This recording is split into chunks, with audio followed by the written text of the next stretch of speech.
கம்பு தோசை எப்படி பண்ணுறதுன்ட்டு பார்க்கலாம். இதில் நிறைய ஹெல்த் பெனிஃபிட்ஸ் இருக்குது. ஹெல்த் பெனிஃபிட்ஸ் இருக்குதோ இல்லையோ, ஆனால் இது ரொம்ப டேஸ்டாட்டு நல்ல வாசனையாட்டு இருக்கும்.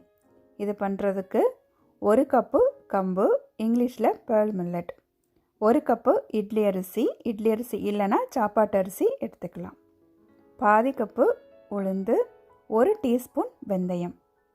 இது எல்லாத்தையுமே நல்லா நம்ம கழுகிட்டு ஒரு 10 மணி நேரம் ஊற வைக்கணும். சிறுதானியங்கள் மில்லட் எல்லாமே 10 மணி நேரம் கண்டிப்பாக ஊற வைக்கணும் அப்படின்னும் சொல்கிறாங்க.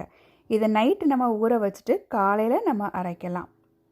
நல்லா இதை மிக்ஸி ஜாரில் ஒரு 2 தடவையாட்டு கொஞ்சம் கல்லுப்பு போட்டு நல்லா பட்டு போல் அரைச்சிட்டு வரலாம்.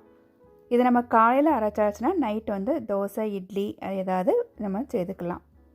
இது ஒரு 3-4 மணி நேரத்தில் நமக்கு ரெடி ஆயிரும்.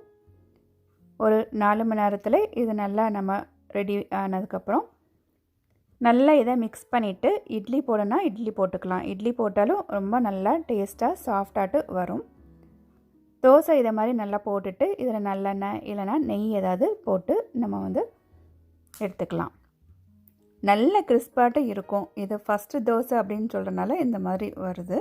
ஆனால் இது நல்ல கிறிஸ்பாட்டு நல்ல வாசனையாக நல்ல டேஸ்ட்டாக இருக்கும்.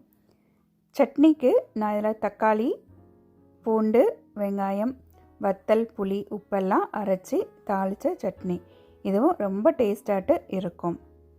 கம்பில் நம்ம பிரேக்ஃபாஸ்ட் இல்லைன்னா டின்னர் ஏதாவது சாப்பிட்டாச்சுன்னா கம்பு போல் நல்ல ஸ்ட்ராங்காட்டு ஸ்லிம்மாக இருக்கலாம். உடம்புல கொழுப்பெல்லாம் குறையும் அப்படின்னு சொல்கிறாங்க. ட்ரை பண்ணுங்கள். தேங்க்யூ.